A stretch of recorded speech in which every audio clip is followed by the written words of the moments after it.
Ça, c'est ma toute première photo d'Orion. Et ça, c'est la toute dernière que je viens de sortir 3 ans après. Dans cette vidéo, je vais vous montrer toutes les photos intermédiaires que j'ai faites pour aller de ça à ça. Et surtout, je vais vous expliquer comment j'ai fait pour améliorer mes clichés. Alors, ma toute première photo d'Orion, voilà, je l'ai donc prise le 10 décembre 2020. Et c'est flou. C'est très flou. Je l'avais vraiment prise à l'arrache. J'avais juste mis l'appareil photo derrière le télescope, j'avais visé la nébuleuse, j'avais appuyé sur le bouton de déclenchement et c'est tout. Pas de suivi, tout qui bougeait. Donc voilà, on la voit ici, on voit un filet énorme.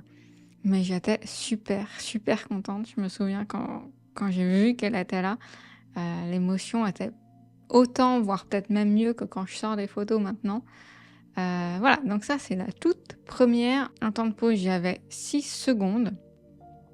Et voilà, c'était avec un Nikon, donc non défiltré. Capturer son premier astre comme ça, généralement, c'est assez émouvant de voir qu'il est là sur les capteurs. On le voit, on nous a pas menti. C'est vraiment là. Ensuite, j'ai celle-ci. Ça devait être à peu près au même moment, une soirée après. Et où là, je m'étais au moins concentrée sur le fait de ne pas avoir une image floue. Donc voilà, c'est pareil, il doit y avoir que quelques secondes. Mais cette fois, au moins, mes étoiles sont à peu près rondes. Donc c'était une petite amélioration. Donc ça, tout pareil, ça doit être soit fin 2020, soit début 2021. Après, on a celle-ci qui commence à être mieux. Alors celle-ci, c'est toujours avec un Nikon, donc non défiltré. Et au niveau du temps de pause, on est sur 30 secondes. Donc on voit la différence entre 5-6 secondes et 30 secondes.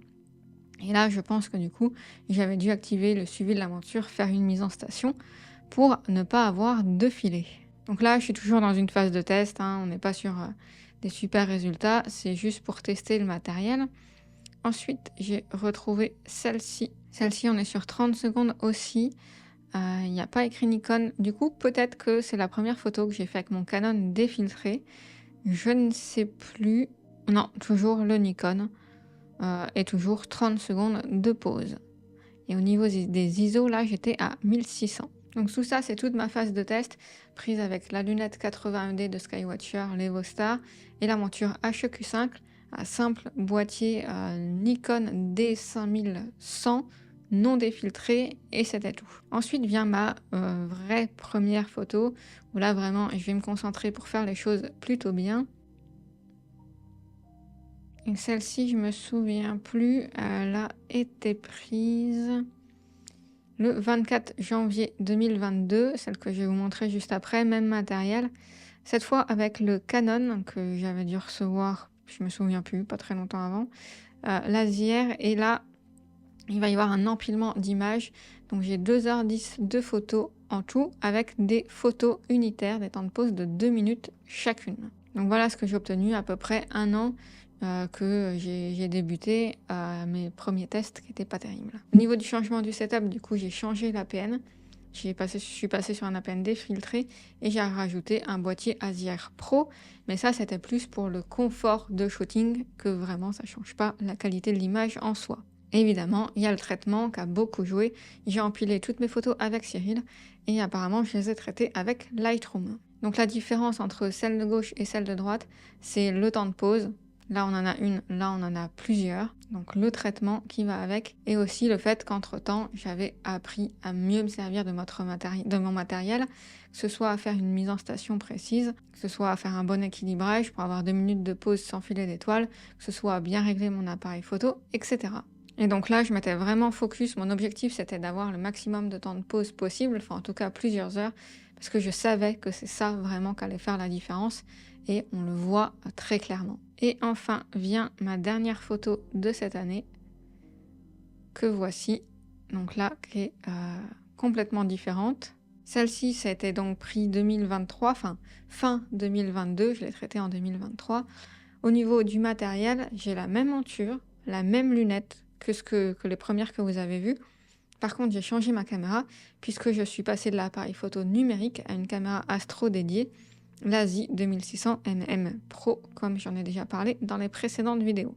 C'est une caméra monochrome et j'ai aussi ajouté un réducteur correcteur pour corriger les étoiles en bord de champ J'ai viré les étoiles sur celle-là, du coup ça va pas se voir, mais si on regarde celle-ci, normalement vous voyez que mes étoiles en bord de champ, pas que en bord de champ, mais surtout en bord de champ, sont pas terribles et donc le réducteur me permet d'avoir des plus belles étoiles plus rondes. Et au niveau du temps de pause, ici j'ai 3h30, donc un peu plus qu'ici, mais j'ai des temps de pause unitaires de 1 minute sur celle de droite, alors qu'ici j'avais des temps de pause unitaires de 2 minutes. 1 minute sur la dernière et 3h30 de temps de pause total, c'est vraiment pas beaucoup, surtout pour toutes les nébulosités qui ressortent autour de l'astre.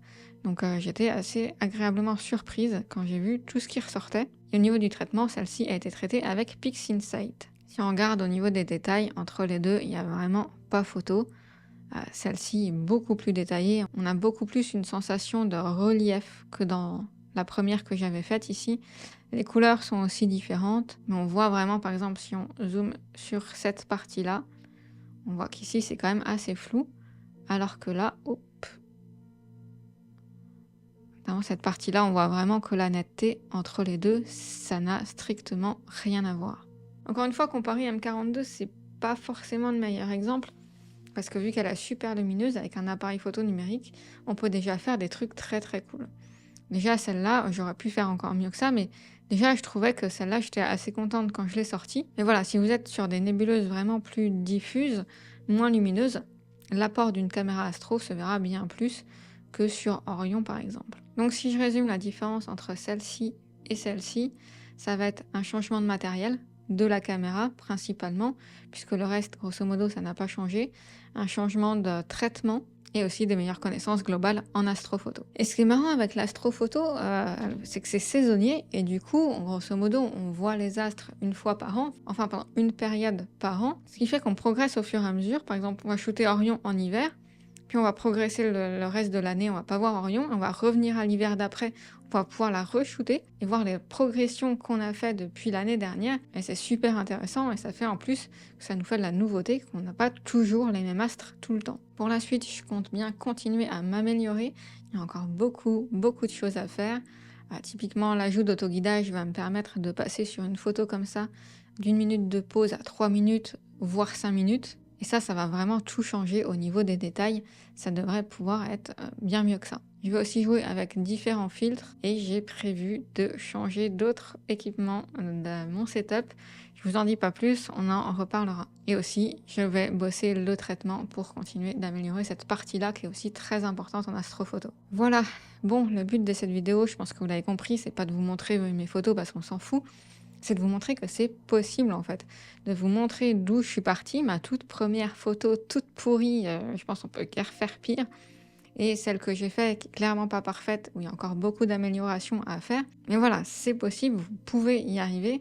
C'est vrai qu'il n'y a pas beaucoup d'astrophotographes qui vont vous montrer leurs photos toutes pourries, mais on commence tous par là, toutes nos photos au début sont pas terribles, c'est complètement normal, donc si c'est votre cas actuellement, ne paniquez pas et surtout n'abandonnez pas. Si vous continuez au fil des années, vous allez vous améliorer et vraiment vous serez capable de faire des trucs super cool et il n'y a pas de raison. Ce qu'il faut, enfin en tout cas ce que je trouve le plus intéressant et efficace à faire, c'est vraiment d'y aller étape par étape, c'est de se concentrer sur une chose à la fois. Là, j'ai fait ma première photo juste à l'arrache, je voulais juste voir si tout fonctionnait bien, j'ai appuyé sur le déclencheur, on s'en fout. Après, je me suis dit, ok, c'est flou. Bon, et ben je vais faire la même, mais pas flou. Ok, c'est mieux. Maintenant, je vais augmenter mon temps d'exposition. Ok, c'est bon. Maintenant, je vais ajouter des DOF. Ok, maintenant, je vais passer sur l'empilement. Et vraiment, en vous concentrant sur une chose à la fois, vous allez progresser beaucoup plus facilement et surtout prendre beaucoup plus de plaisir à faire vos photos. Et c'est ça le point clé, c'est de vous amuser à les faire et d'avoir un résultat qui s'améliore un petit peu à chaque fois. Ça vous encourage, vous avez envie d'en faire encore plus. Et c'est comme ça que vous persistez malgré les galères qui vont arriver. Et voilà, j'espère que ça vous aura motivé à vous lancer ou à continuer l'astrophoto ou à reprendre. Je sais que je vois pas mal de messages passer dans les commentaires de personnes qui avaient arrêté et du coup ça les a motivés à s'y remettre. Donc ça c'est super cool. Et si vous voulez apprendre à faire pareil, il y a toujours ma nouvelle formation sur le choix et l'utilisation d'une caméra astro et de tous ses accessoires qui est en promo jusqu'à demain si vous voyez cette vidéo le jour de sa sortie. Et sinon, si vous débutez tout juste, on a aussi une mini formation offerte sur l'astrophoto Je vous mets les deux liens dans la description. Et puis sur ce, je vous dis à bientôt et évidemment, gardez la tête dans les étoiles.